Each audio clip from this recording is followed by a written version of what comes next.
Manchester City mengalami kejatuhan di detik-detik terakhir pertandingan melawan Real Madrid. Pep Guardiola mengakui bahwa timnya seringkali rentan meskipun sempat memimpin. Hasilnya seperti ini. Kami telah melakukan banyak hal dengan baik, tetapi ada pertanyaan yang mengganggu saat Anda mencapai akhir laga dengan hasil seperti ini, ungkap Guardiola di situs UEFA. Setelah kami memimpin, situasi ini seringkali terulang, melawan Sporting, Brentford, Man United. Kami telah kehilangan kemenangan di banyak pertandingan. Ini bukan kali pertama terjadi, tetapi di tingkat ini, sangatlah sulit, tambahnya. Menurut laporan dari Interlife, Tottenham tengah mempertimbangkan beberapa kandidat untuk menggantikan Postecoglou. Salah satu nama yang muncul adalah Simone Inzaghi, pelatih Inter Milan, namun peluangnya untuk bergabung tampak tipis karena ia sedang fokus mengejar gelar Liga Champions musim ini. Sementara itu, Iraola telah berhasil membawa Bournemouth meraih rekor poin tertinggi musim lalu dan kini bersaing di jalur Eropa. Gaya permainan agresifnya yang mengedepankan tekanan tinggi sejalan dengan filosofi yang diterapkan Postecoglou di Spurs. Di samping itu, ia juga memiliki hubungan yang erat dengan striker Dominic Solanke, yang baru saja bergabung dengan Tottenham dari Bournemouth pada musim panas lalu. Arsenal dilaporkan sedang mempertimbangkan langkah mengejutkan untuk merekrut Diogo Jota dari Liverpool pada bursa transfer musim panas mendatang. Mikel Arteta berambisi menambah variasi dalam lini serangnya setelah gagal mendapatkan penyerang baru di bursa transfer Januari. Sementara itu, Liverpool berencana melakukan perubahan besar dalam skuad mereka dan bersedia menjual Jota jika harga yang ditawarkan sesuai, meskipun mereka enggan melepaskannya ke klub rival seperti Arsenal. Beberapa klub di luar Inggris juga menunjukkan ketertarikan terhadap pemain berusia 28 tahun ini. Saat ini, Jota mendapatkan gaji sebesar 140.000 pound sterling per minggu di Anfield dan masih terikat kontrak jangka panjang. Paris Saint-Germain dilaporkan telah menjalin komunikasi mengenai kemungkinan transfer Vinicius Junior setelah sang pemain menolak tawaran perpanjangan kontrak dari Real Madrid. Menurut laporan dari Sky Sports, PSG sedang mengawasi situasi ini dan telah melakukan diskusi informal dengan perwakilan Vinicius. Meskipun kontraknya dengan Madrid masih berlaku hingga Juni 2027, agennya menegaskan bahwa bertahan di klub bukanlah kepastian jika tidak ada penghargaan yang lebih besar dari pihak klub, terutama di tengah momen penting musim ini. Di sisi lain, Kementerian Olahraga Arab Saudi terus berhubungan dengan tim Vinicius, semakin memperkuat spekulasi bahwa kepindahan ke Timur Tengah bisa menjadi pilihan yang nyata.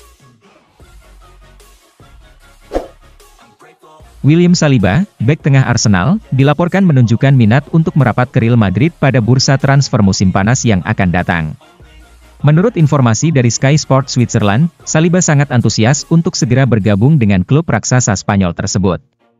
Real Madrid diketahui tengah mencari bek tengah muda yang dapat memperkuat pertahanan mereka, dan Saliba dianggap sebagai kandidat yang sangat cocok. Diberitakan bahwa Arsenal akan mematok harga sekitar 100 juta pounds jika ada klub yang ingin merekrut Saliba. Angka tersebut dianggap wajar mengingat kualitas dan potensi luar biasa yang dimiliki pemain asal Prancis ini. Raksasa Liga Premier, Manchester United, dilaporkan tengah mengincar Alejandro Balde dari Barcelona, meskipun mereka baru saja merekrut Patrick Dorgu. Kabar ini diungkapkan oleh Thea Emtalk, yang menyatakan bahwa Setan Merah berencana untuk merekrut Balde pada musim panas 2025 mendatang. Dalam laporan tersebut, disebutkan bahwa MU akan menyiapkan tawaran sekitar 33 juta pounds untuk Barcelona. Sementara itu, Blaugrana dilaporkan bersedia melepas pemain manapun, asalkan tawarannya sesuai, demi mengatasi masalah keuangan yang sedang mereka hadapi.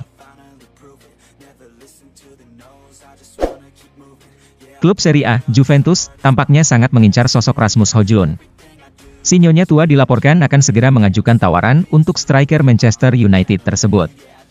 Menurut laporan dari Sport Witness, ada kemungkinan Højlund akan kembali ke Italia jika ia meninggalkan MU, mengingat ketertarikan Juventus terhadap kemampuannya. Juventus memproyeksikan Højlund sebagai pengganti Dusan Vlahovic, yang dianggap kurang cocok oleh Thiago Motta.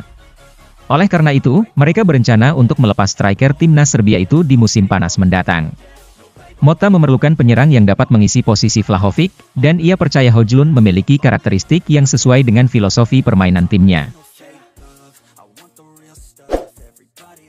Berita mengenai ketertarikan klub Serie A, Como 1907, terhadap bek AC Milan, Theo Hernandez, tampaknya bukan sekadar isapan jempol. Mereka dilaporkan tengah membidik bek kiri asal Prancis itu, terutama setelah hubungan Theo dengan Paulo Fonseca dan manajemen Rossoneri mulai merenggang. Como bahkan telah mengajukan tawaran sebesar 40 juta pounds, namun Milan menolak untuk melepaskan Theo. Ketertarikan Como 1907 terhadap Theo Hernandez tampaknya bukan sekadar rumor belaka, mengingat Presiden Como, Mirwan Suarso, telah memberikan sinyal bahwa klubnya memang serius mengejar sang pemain. Man United tengah merancang strategi untuk membawa kembali Alvarez dengan menyiapkan tawaran menggiurkan sebesar 120 juta pound. Menurut laporan dari Ok Diario, mantan penyerang The Citizens ini diperkirakan akan menerima tawaran menarik dari manajemen The Red Devils di akhir musim nanti. Dikabarkan bahwa Man United sedang mempersiapkan tawaran fantastis senilai 120 juta pound untuk Atletico, sebuah angka yang mungkin sulit ditolak oleh klub besar La Liga Spanyol tersebut. Namun, terlepas dari besarnya tawaran, tampaknya Alvarez tidak akan tertarik untuk bergabung dengan Theatre of Dreams. Alvarez sepertinya hanya akan kembali ke Liga Primer Inggris jika Guardiola memintanya untuk kembali ke Man City. Menurut laporan dari media Italia, Tuttosport, Arsenal tengah mengawasi perkembangan Marcus Thuram dan mempertimbangkan untuk merekrutnya di bursa transfer yang akan datang. Meskipun kontraknya dengan Nerazzurri masih berlaku hingga musim panas 2028, klausul rilisnya yang mencapai 1,44 triliun rupiah menjadikannya incaran menarik bagi klub-klub besar. Kemampuannya untuk beradaptasi di berbagai posisi di lini depan akan memberikan fleksibilitas tambahan bagi skuad The Gunners, terutama dalam mengatasi kelemahan yang mereka hadapi musim ini. Dengan jendela transfer musim panas yang semakin mendekat, Arsenal harus segera memutuskan apakah akan mengaktifkan klausul rilis Thuram atau mencoba merundingkan harga yang lebih rendah dengan Inter Milan. Telah terjadi pergeseran menarik di puncak daftar pencetak gol terbanyak Liga Champions 2024-2025. Penyerang Borussia Dortmund, Serhou Guirassy, kini menduduki posisi teratas. Ia unggul 1 gol dari Robert Lewandowski yang berada di urutan kedua. Lewandowski, penyerang Barcelona, tidak bermain karena timnya sudah memastikan tempat di babak 16 besar. Sebelumnya, Lewandowski sempat mengambil alih posisi Guirassy setelah mencetak 2 gol penalti ke gawang Benfica pada matchday ke-7. Namun, Guirassy tidak tinggal diam dan segera membalas dengan 2 gol ke gawang Shakhtar Donetsk di matchday ke-8. Menyaksikan penampilan gemilang sang winger, Real Betis berkeinginan untuk menjadikan Antony sebagai bagian permanen dari tim. Saya percaya dia, Antony, bisa berkontribusi bersama kami setelah musim ini berakhir, ungkap Ramon Alarcón kepada Sport Witness. Alarcón juga mengungkapkan bahwa Manchester United ternyata terus mengawasi perkembangan Antony selama masa peminjamannya. Ia menambahkan bahwa Real Betis selalu memberikan informasi terbaru mengenai sang pemain, menegaskan bahwa klub tersebut merawatnya dengan penuh perhatian. Kabar duka menyelimuti Arsenal. Penyerang mereka, Kai Havertz, dilaporkan tidak dapat melanjutkan sisa musim 2024-2025 karena mengalami cedera. Saat ini, Arsenal tengah berada di Dubai, menjalani latihan di Timur Tengah setelah tersingkir di semifinal Carabao Cup 2024-2025 oleh Newcastle. Arteta merancang sesi latihan di Dubai dengan harapan dapat memulihkan kondisi timnya di bawah sinar matahari yang hangat. Namun, harapan itu berujung malapetaka. The Athletic mengabarkan bahwa Kai Havertz mengalami cedera saat berlatih, dan ia dipastikan tidak dapat membela The Gunners hingga akhir musim ini. Ederson kini menjadi pusat perhatian setelah melakukan kesalahan yang sangat merugikan dalam kekalahan Manchester City dari Real Madrid di Liga Champions. Menurut Jamie Carragher, Manchester City perlu mempertimbangkan untuk mendatangkan kiper baru dalam daftar transfer musim panas mereka setelah insiden buruk Ederson melawan Real Madrid. Kita sudah sampai pada momen di mana Manchester City memerlukan kiper baru, ungkap Carragher. Ederson memang hebat dalam hal distribusi bola, tetapi sebagai seorang penjaga gawang, dia telah memberikan dampak negatif bagi timnya malam ini. City memerlukan kiper yang benar-benar dapat diandalkan, terutama karena dia merupakan sosok senior dalam skuad.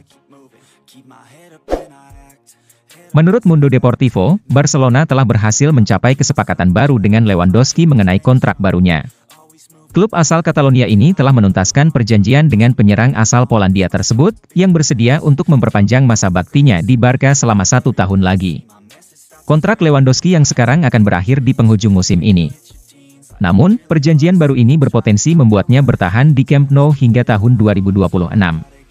Laporan tersebut juga menyebutkan bahwa kesepakatan ini sudah terjalin bahkan sebelum Lewandowski memainkan setengah dari pertandingan musim ini, sebuah klausul penting yang terdapat dalam kontraknya. Bayern Munchen menunjukkan kekuatan luar biasa saat menaklukkan tuan rumah Celtic dalam pertarungan sengit selama 90 menit. Pertandingan berlangsung ketat, dan skuad Vincent Kompany berhasil meraih kemenangan tipis 2-1. Pada Kamis, 13 Februari 2025, Bayern bertandang ke Celtic Park untuk leg pertama playoff fase gugur Liga Champions 2024-2025. Sesuai dengan prediksi, Bayern tampil lebih dominan. Gol-gol Bayern tercipta berkat aksi Michael Olise di penghujung babak pertama, 45, dan Harry Kane di awal babak kedua, 49. Celtic sempat memperkecil ketertinggalan melalui Daizen Maeda di menit ke-79. Kemenangan ini menjadi modal berharga bagi Bayern saat menghadapi Celtic di leg kedua pekan depan. Sementara itu, AC Milan harus menerima kekalahan tipis 0-1 dari tuan rumah Feyenoord. Kedua tim menampilkan permainan menarik selama 90 menit, namun Feyenoord lebih efisien di hadapan pendukungnya. Pada hari yang sama, Milan bertandang ke The Kuip untuk leg pertama playoff fase gugur Liga Champions 2024-2025. Rossoneri diunggulkan, tetapi Feyenoord bukanlah lawan yang mudah. Milan dikejutkan oleh gol cepat Feyenoord yang dicetak oleh Igor Paisa di menit ketiga.